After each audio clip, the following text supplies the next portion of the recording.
Alright. You see, for this story, right?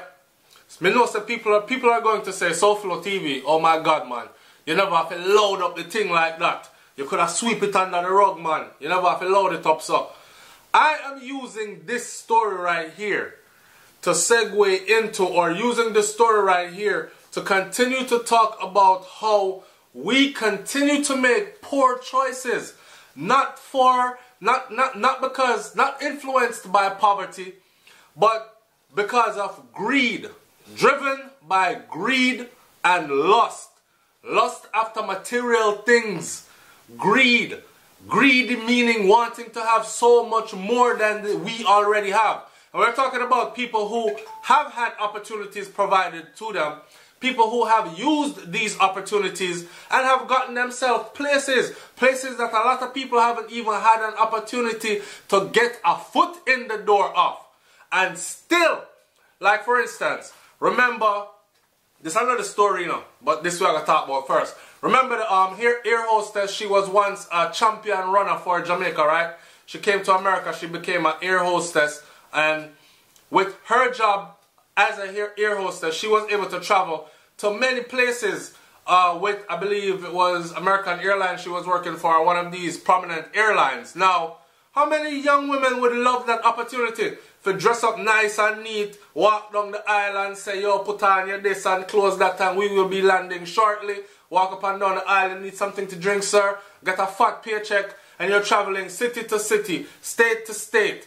And you can say, yeah, I was in Miami this morning. I'm in Los Angeles this afternoon. I'll be in California. I'll be in this place. I'll be in Georgia tomorrow. I'll be in this, like all over the place. And you frig that opportunity up by lusting after Louis Vuitton red bottoms and Dolce & Gabbana and all these other brands that you think says you are high society. So you need a $3,000 pair of high heel shoes then. And most of the time the girl them in the $9.99 high heel shoes look better than you in your blouse and skirt, red bottom Louis Vuitton. But just that greed and that lust for material things. Now this story I'm reading today, a male member of the Jamaican Defensive Force who attempted to board a Air Canada, big up to Canada and big up to all my party them in Canada. A member of the Jamaican Defense Force, JDF, who attempted to board an Air Canada flight to Toronto, Canada at the Norman Manley International Airport on Sunday is now in police custody, pending charges of possession of cocaine while dealing in cocaine and attempting to export cocaine. Now you tell me, you know how hard it is in Jamaica to actually become a soldier? To go through the rigorous trainings of, to discipline yourself to go through the rigorous trainings of and allow yourself to be trained, to learn what's being taught, to come out being chosen. Right? And you have a visa. And you are going to frig that up by putting what? $3 million. This guy had over $3 million worth of cocaine. I don't know if him look on it and him say, yo, them not pay me enough enough. Or because of who I am, when I flash my little ID, so them are going to say, yo, don't check him, I'm good. I don't know what. But whatever it is that made him do this, he is as dumb as a box of rocks. He is as dumb as a crocus bag full of nails. The drug, said to have a value of over $3 million, was reportedly detected by K9 dog personnel on duty at the airport close to 5 p.m. So my boy said, he must take off his soldier uniform, he must put on him civvies, he must go on with him ID, he's going to pack up his cocaine, $3 million worth of it, and then I'm going to take a late flight into the evening, which would bring him home to Canada or into Canada at around dinner supper time. Them time, alright? Alright. The soldier reportedly checked in his luggage, including a suitcase which contained false compartments, where a white powdery substance resembling cocaine was found. Now, here's my thing why I said he's as dumb as a box of rocks.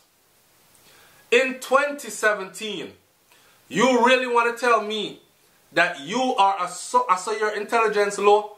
You know the height of security that is there in 2017. This is not 2002, you know. We're talking about 2017, you know. This man doing this like it's 2002. In 2017, you are going to have extra compartments built into a suitcase. Brother, you never hear about X-ray. You never hear about X-ray. And if it's in there and it looks suspicious, them a bust up in the suitcase. Everything in your suitcase them can see right through it. If you have a package in a suitcase and they cannot see through it, that's why they ask you to remove your laptop. Because the laptop for some reason can hide things in it and be undetectable to the X-ray. So them ask you to remove your laptop from the thing and make the laptop go through on its own. You didn't know that? If you have a suitcase going through airport right now and that suitcase said have a ball inside of it, and that ball is solid and they cannot see X-ray through one side into the next side of it, they are going to bust open your suitcase. Anyways, the soldier reportedly checked in his luggage. The powdery substance was there. Accused and the white powdery substance was him and the white powder. Them carry him and him cocaine, go around at the back to the Narcotics Divisional Headquarters and processed them. He has been booked and he is to face charges on June 21st of 2017 in the Corporate Area Criminal Court. I want better money, so we'll probably not even hear anything more about this case. Here are a couple of the comments though. Howard Powell said, what was he thinking? Apparently he underrated the system so badly that he thought that it was like a piece of cake. Not this time, buddy. Your luck has ran out. I totally agree. And who's to say if he had not done it before, gotten away with it, and this was just one of his other times of doing it. Guest number 3 says, oh boy, I lost everything. Check it. This is what I said before. Putting your opportunities and the hard work that you have put in at jeopardy, in danger, in order to satisfy your greed and lust. Watch this. Old boy lost everything. He has lost his Canadian visa or his legal status if he has one, legal resident status in Canada. He has lost his JCF career or his job. Plus, we have to serve, now he has to serve time in Jamaican prison. And after getting out, he is going to have to go to the bottom of the heap, below the deportees them. I saw. Jada Link said this is a stupid individual. What made him think that he was above the law?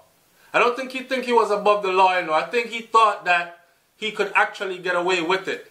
I don't know, and probably wake up in the morning and say, yo, go hard and done. I don't know. Jamaican soldiers don't make big salaries, my girl.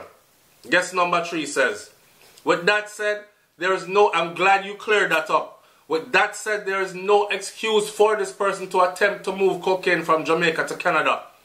Good thing you was not impressed with the JDF status or the big chatter. Good thing you was not impressed with it. Alright, so Condor's strength said, this was either arrogance or stupidity. I don't know which though.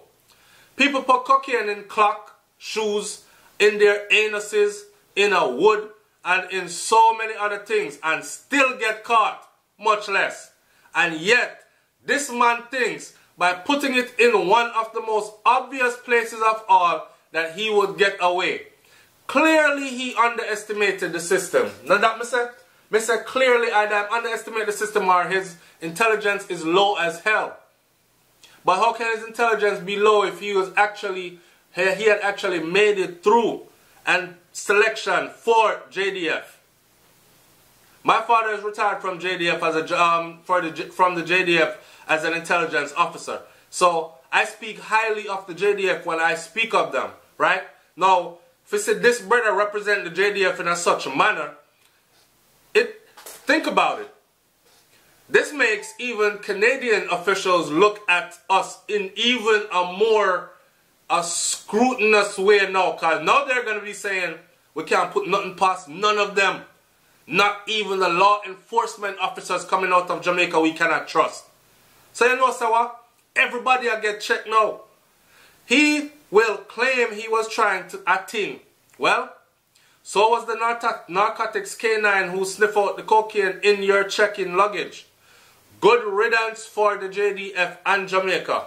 These criminal smugglers still think that they can beat the K9 nose. Alright, so with that said, I want you to like, comment, share, subscribe. Leave your comment in the comment section below and tell me what you think about this whole case. Was he stupid? Of course he was stupid. Do you think it was his lack of intelligence, not knowing how advanced technology is today, underestimating the K9 dogs? Or do you think that he probably thought that because of who he was, I'm going to flash him like an ID and I'm going to say, oh, I want JDF man, let him through. Not even check him back, just make him go on. Do you think that that's what it was? Do you think that greed and lust for material things is what drove him to do this? And do you think that he has damaged his opportunity, thrown away all he has worked so hard for? And finally, do you think that there will be many more after him, and why? It's SouFLoTV, man. I'm up out of here. Peace.